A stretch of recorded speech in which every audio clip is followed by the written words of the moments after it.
látom, hogy egy kocsiról érkezik messze. Gondolom, hogy abba ül. Üljetek már.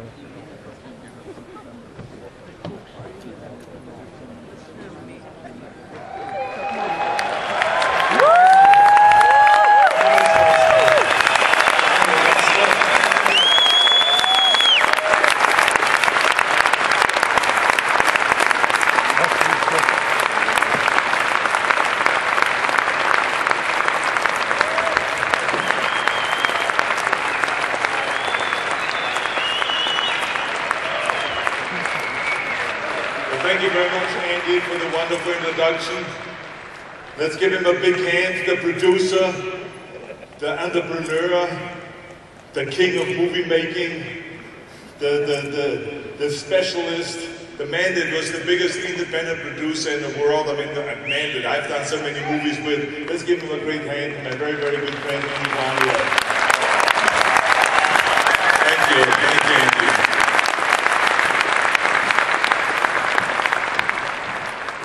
First of all, let me just say it is wonderful to be back again in Hungary. I mean, I love this place. What a fantastic place. I've come here, of course, many, many times in the past. I've come here to work out with my bodybuilding friends. I've come here to visit, to come on vacation. I came here to promote my movies. And of course, I also did a movie here, Red Heat, in 1988. What a great experience it was to be here and to do a movie with Andy Mania and to enjoy the great workmanship of the Hungarian people, the great acting, the great stage building and all that. So it was really a wonderful experience. But today, I'm here for this exciting event here called Success Day of 2015. I never thought that I'm going to come to Hungary and do a success speech here in Budapest. But here I am with some great entrepreneurs and pioneers, and I love this kind of an energy that I see here in this auditorium. So it is wonderful to be with all of you today. Now let me tell you that before I do a speech, I always do a little bit of informal poll to check out what the people want me to talk about. Because you never know. Sometimes you talk about bodybuilding, sometimes about show business, sometimes I talk about politics, sometimes about stem cell research, sometimes about the environment, all those different things. So I wanted to know, what does this audience want me to talk about? So the numbers were really interesting. They were kind of all over the place. 40% of the people wanted me to talk about politics. 50% of the people wanted me to talk about show business and about bodybuilding. And the other 10% of the people just wanted their money back from some of my shitty movies that I've done. I mean, come on now, guys. That was like 40, 50 years ago. But seriously though, all jokes aside, wherever I go in the world, people do ask me all the time about what is the secret to success. And I always tell them, the short version of course. I tell them that first of all you have to have a 22-inch bicep. Second is you have to be able to wrestle predators with your bare hands. The third is you have to be able to travel back on time and to save the human race. And the fourth is, of course, you have to have this charming Austrian accent. No two ways about it. Those are the things that you have to have. But today we don't have to give you the short version, today we can do it the longer version because this is, after all, a seminar about success. So today I can talk to you about my 6 rules that made me successful. I believe that these rules can apply to just anybody.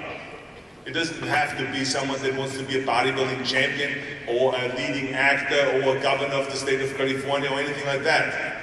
Anyone that is interested in excelling, anyone that is interested in improving, those rules are for you. I also want to tell you that I have not always picked many goals and had many visions. But the ones that I had, I went after them with vengeance. I always was very, very intense. I always wanted to be the best. I always wanted to get to the top. I never was happy with just getting by. To me, there was a difference between just living and existing. The majority of people just exist. I wanted to live. I wanted to live fully. Now, that doesn't mean I have anything against those people that just want to get by. If you just want to get by and just be happy, I know there are many paths to happiness. So if that's what your goal is, so be it. but I'm not so sure that that's why you're here today. I think you're here today because you really want to learn and you want to excel because you're hungry for more. You want to also get to the top in your field. So these are my rules here. First rule is find your vision. Now to me this is the most important rule simply because if you don't know where you're going, you're not going to go anywhere. You can have the best ship in the world, you can have the best airplane in the world, but if the captain or the pilot does not know where to go, he's going to just drift around and float around, never going to end up anywhere, or definitely at the wrong place. And the same is also with life. If you don't have a direction, if you don't have a very clear vision of where you go, and a clear dream, then you don't know where to go. And I think this is a very big problem. Let me just tell you the way I have created my vision. I grew up in Austria, as you know. After the Second World War, we were occupied by the Allied forces. There was famine, there was starvation, there was misery. And to me, the whole place just felt too small and constricted. I couldn't wait to get out of Austria. I couldn't wait to get away from there because I could not see myself as being working in a factory somewhere or in a shop or to be a farmer or something like that. I couldn't even see myself following my father's footsteps, being a police officer, even though that's what my parents wanted me to do. They wanted me to follow my father's footsteps and to have the traditional Austrian life and to be a police officer and to marry a girl by the name of Heidi and to have a bunch of children and to run around like the Von Trapp family in The Sound of Music. But that was their vision. That was not my vision. My vision was much bigger, much larger. Luckily, one day in school, I watched a documentary about America, and I found myself. I couldn't believe when I saw this documentary, the tall skyscrapers, the monster bridges, the giant freeways with the beautiful cars.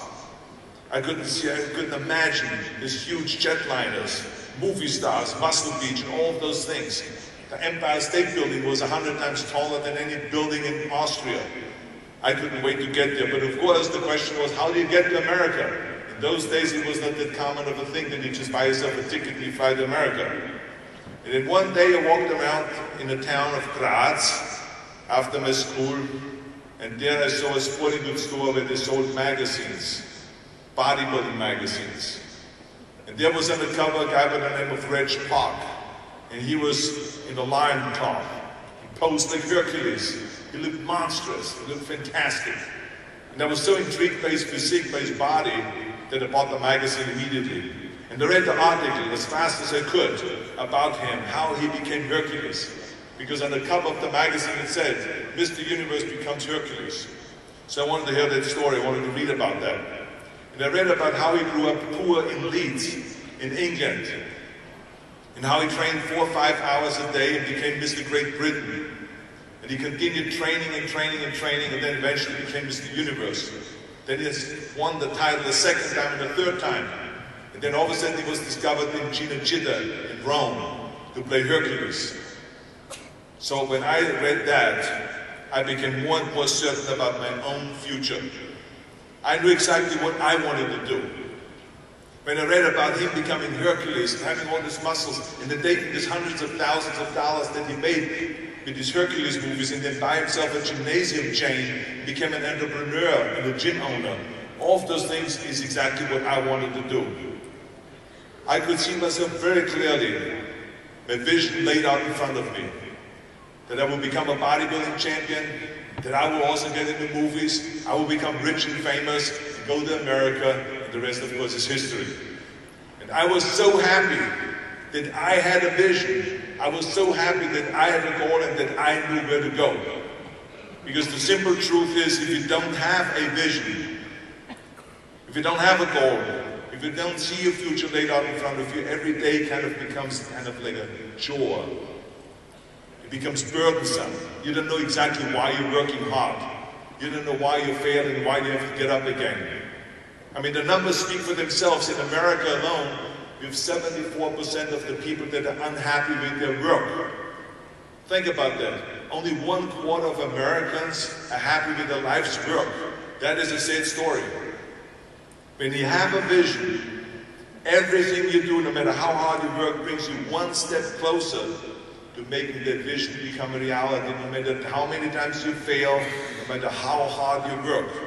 I remember during my pumping iron days, people always ask me in the gym, why are you always having this smile on your face?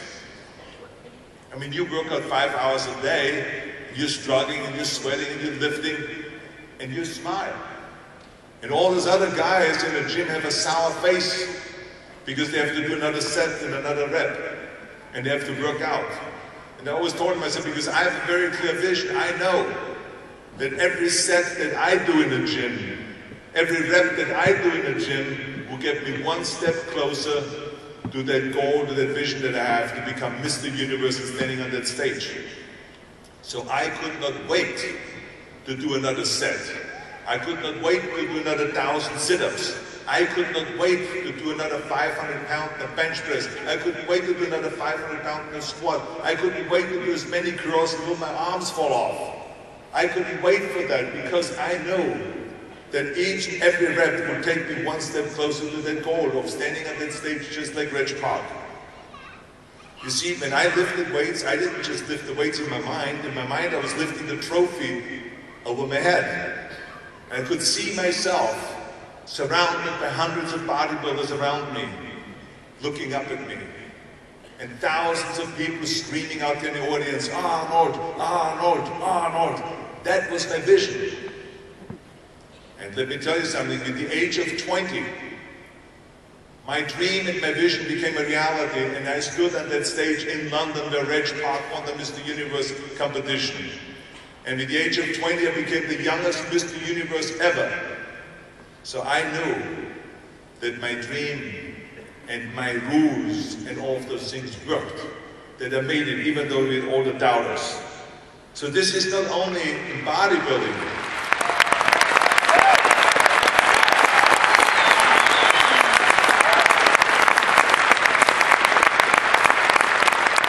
But this was not just in bodybuilding. It was with everything like that. It was like this in show business, it was like this when I ran for governor, for whatever big goals that I had. It was the same thing. It was the vision that was so important. I remember very clearly when we did the scene in Conan the Barbarian. We were filming in Spain, and I was crawling through the rocks and gravel with a sword in front of me. And I was crawling up to this one guy, and I was crawling on rocks and gravel that made my knees and my elbows bleed. So after 10 takes, the director saw my elbows and my knees bleed, and he said very sheepishly to me, Arnold, do you mind doing another take? I need a close-up of you when you do this with the sword, that scene, but I know you're in pain. And I said, no, forget the pain. I'm not bleeding. Pay no attention to any of that. Because you see, I saw in my vision the finished scene of me crawling up behind Thulsa Doom, the man that killed Conan's parents, and then rising up behind him with a sword and cutting his head off. And I saw his head spinning in slow motion through the air with blood squirting all over the place. And the audience in the theater screaming. That's what I saw. Even though that scene was not edited or shot yet. But I saw that scene, and that's why I did not feel the pain. I could care less about the blood on my elbows and on my knees, because I had a very clear vision. And to me, the pain was temporary. But the scene in the movie, and the Conan movie, was permanent. And that was the difference. And this is why I did scene after scene and take after take, and I didn't pay any attention to it. So it's the vision that really cares. It really takes you through those things. Discover your vision, and the rest will follow. This is the most important rule. That leads me to the second rule.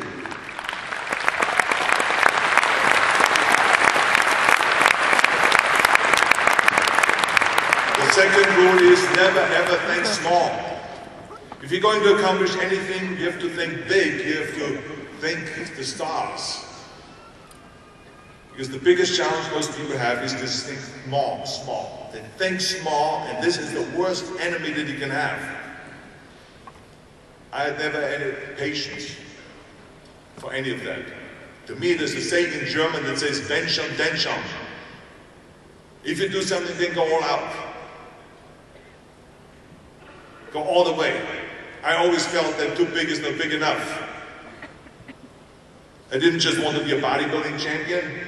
I wanted to be the best bodybuilder of all times.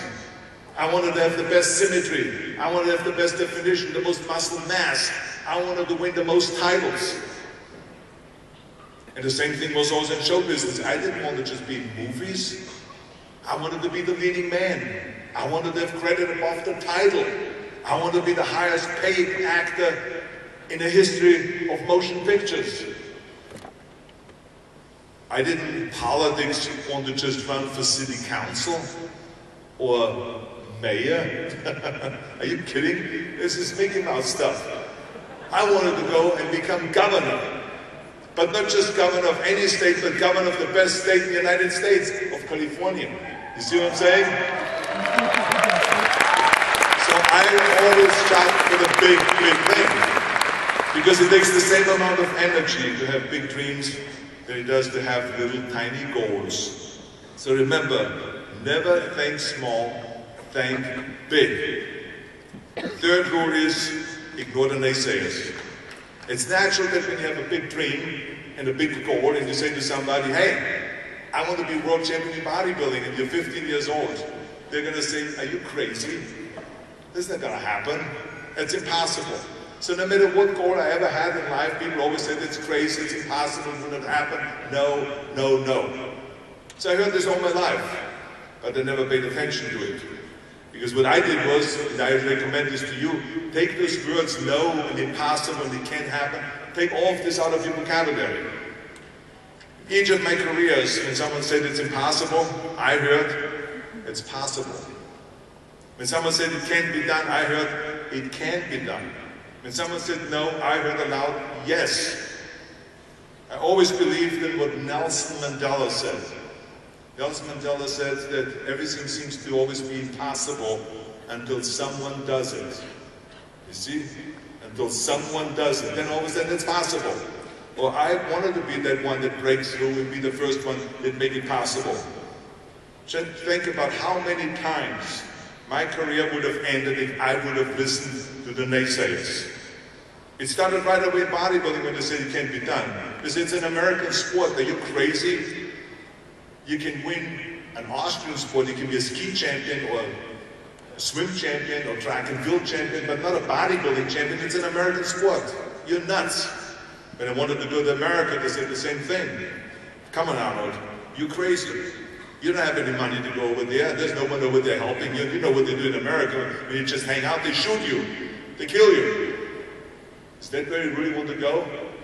And then, of course, when I wanted to go into show business, it was the same thing. I remember after I had won all the Mr. Universe titles and Mr. Olympia and Mr. World and all this, I wanted to change over from bodybuilding to acting.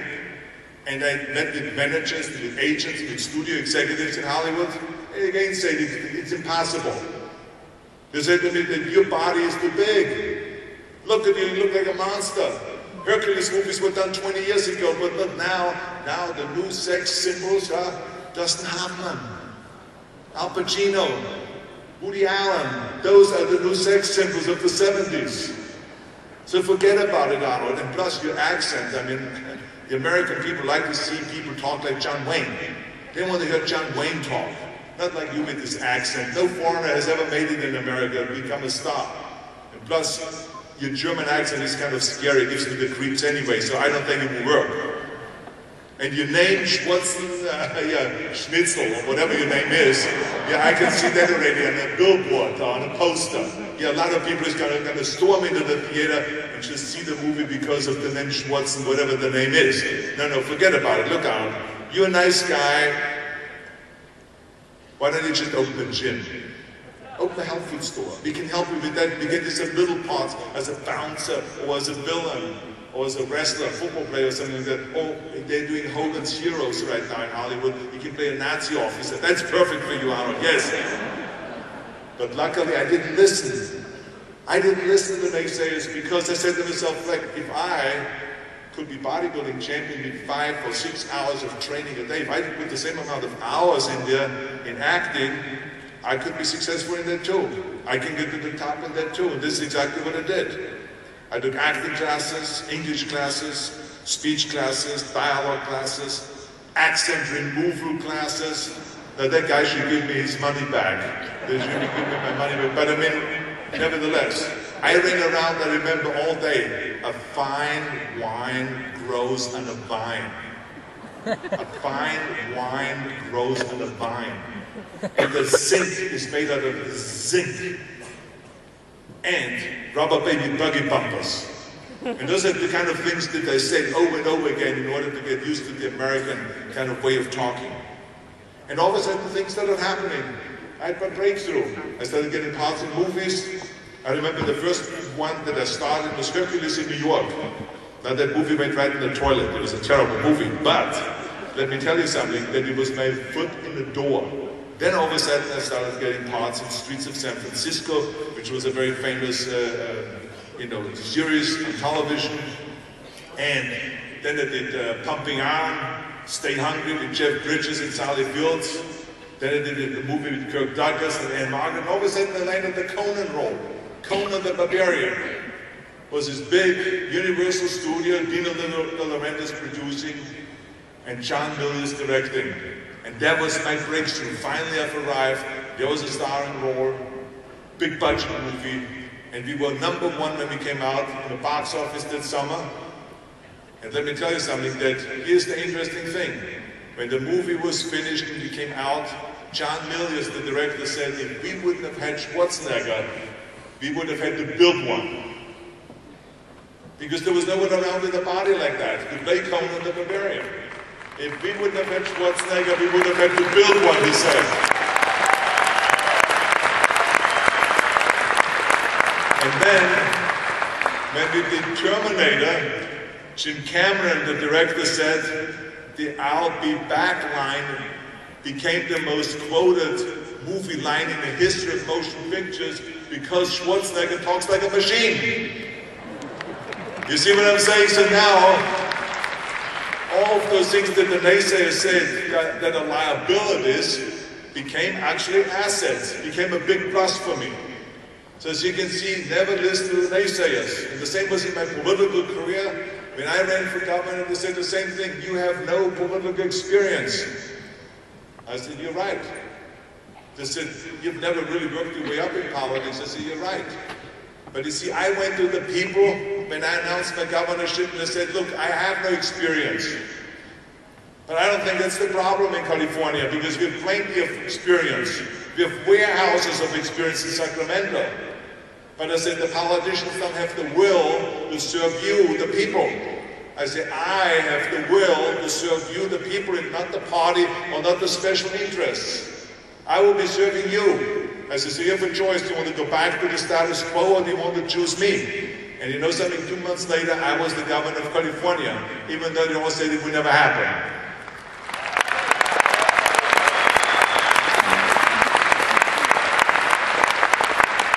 If I would have listened to the naysayers, I would still be in the Austrian Alps yodeling. That's all I can tell you. So never ever listen to the naysayers. My fourth rule is forget plan B. How many times do you see people when they make a plan, they say, well, and then I have a fallback plan. If plan A doesn't work, I have plan B. That's my safety net. Big mistake. Because when you have plan A, you got to focus on plan A because it's already tough enough to focus and for you to believe in the plan.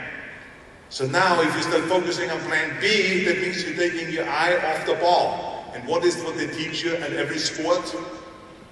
When you go golfing, they say keep the eye on the ball. Don't raise up your head before you hit the ball. Keep your eye on the ball.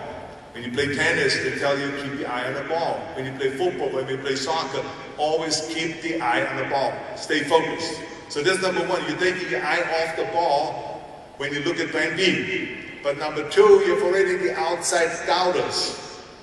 The people that say it can't be done and don't believe that you can do that, it's impossible. So if the outside doubters, and now you have someone within you that is doubting yourself, because if you already go from plan A to plan B, that means that you don't have 100% faith in yourself in plan A. So now you have an outside doubter and you have an inside doubter. There's no one in the world that has ever made it. No one ever became successful when you doubt yourself within, and also have the outside doubters. So forget about that. As a matter of fact, there's a famous writer that wrote, his name was Samuel Beckett. He said, ever tried, ever failed, no matter. Try again, fail better. That's exactly the way I feel.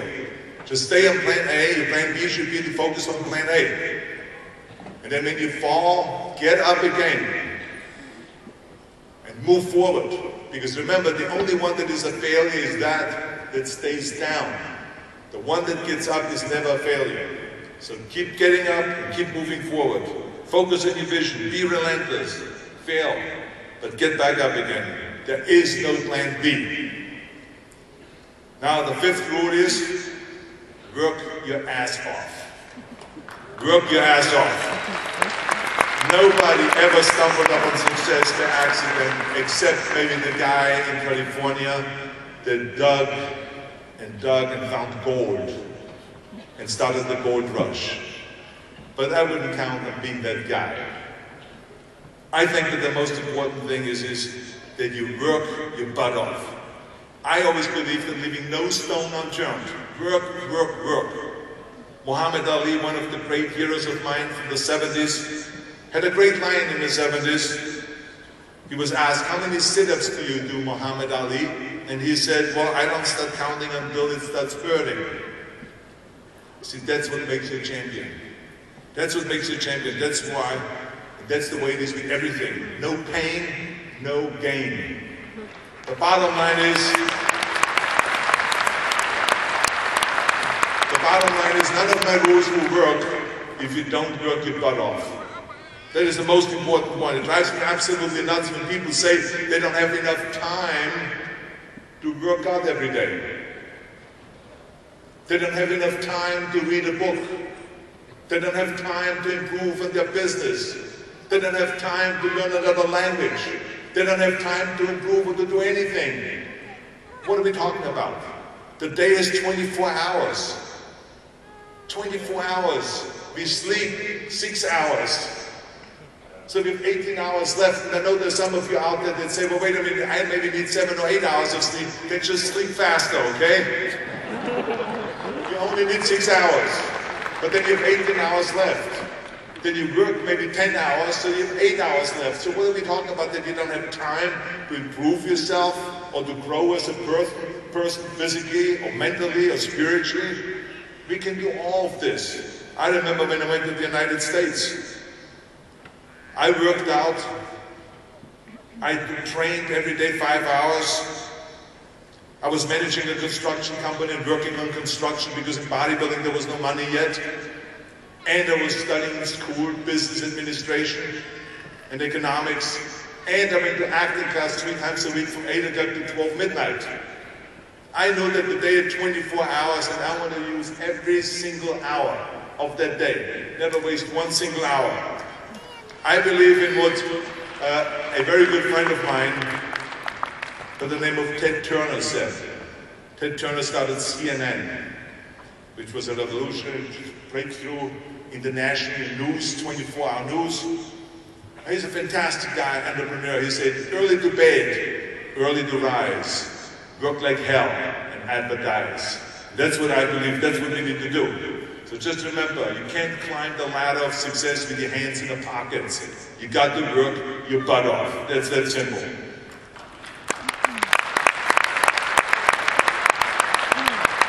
And my sixth and last rule is, don't just take. Give something back and change the world. Leave your mark in the world. I believe that we all have an obligation to do something for our community. Something for our state, something for our country.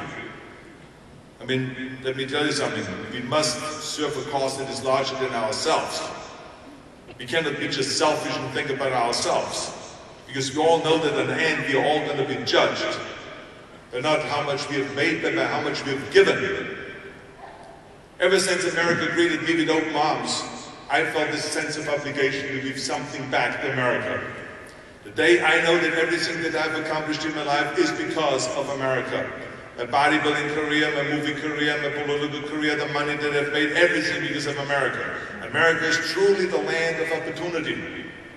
But it didn't become the land of opportunity by itself. People worked tirelessly. People fought. People died to make it the land of freedom, the land of justice, the land of opportunity. Now it is our responsibility to keep it that way. No matter what country you live in and you call home, it's the same thing. I only talk about America because that's where I live.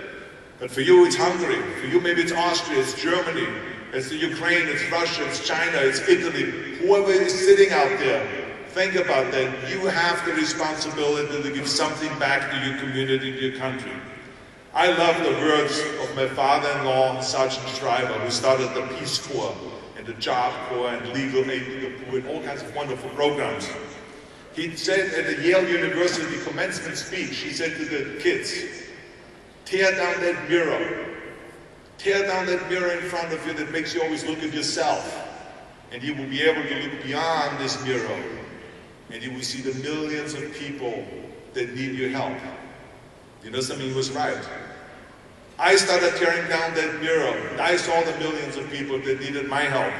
And I became a trainer of Special Olympians.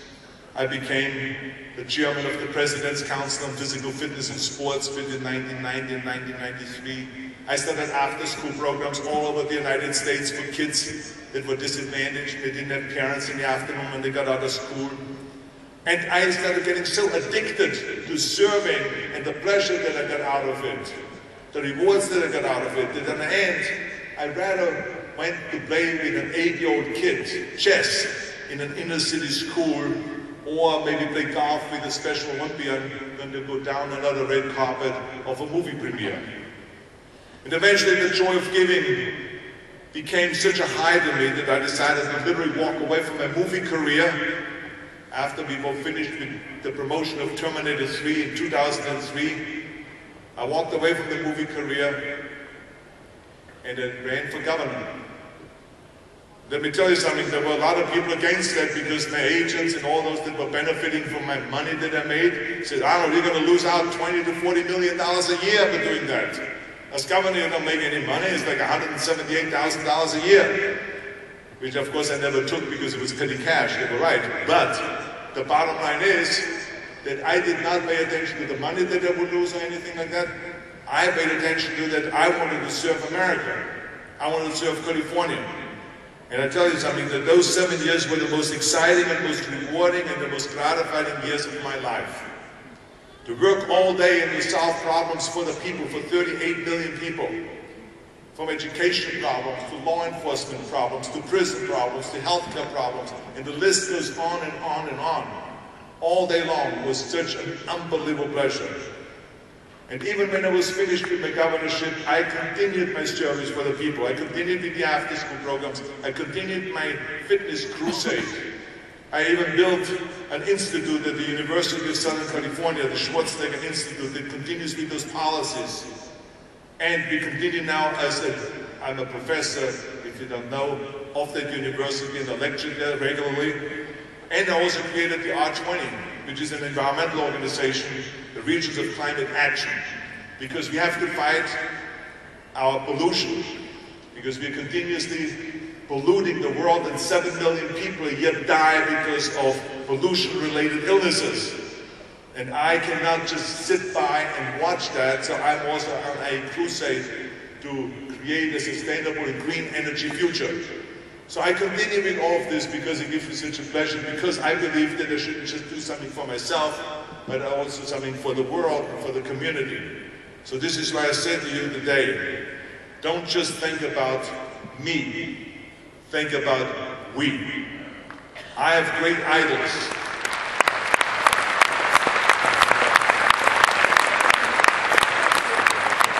Each of us has the power to be the change we wish to see in the world. Just like my heroes, like Mikhail Gorbachev, Reagan, Mandela, Chancellor Kohl, Churchill. When he dismantled the Soviet Union, Gorbachev said, if not me, who? If not now, when? All of us need to embrace that spirit. All of us can create change, whether it is in our neighborhood, in our schools, in our country, or within our family. As I said, don't just think about me, think about we. To lead a truly full life, we must give back, and we must thank, and we have the responsibility to hand this world over to our children and to our grandchildren in better shape than we found it. That is our responsibility. So ladies and gentlemen, those are my rules, and I guarantee if you follow those rules, that you will be able to declare many victories in your life. You will have many victories, and you will leave a mark, and you will have a legacy that you can really be proud of. So let me remind you once again, have a vision, think big, ignore the naysayers, forget plan B, work your ass off, and give back and change the world. If not us, who? If not now, when? Thank you very much. Thank you.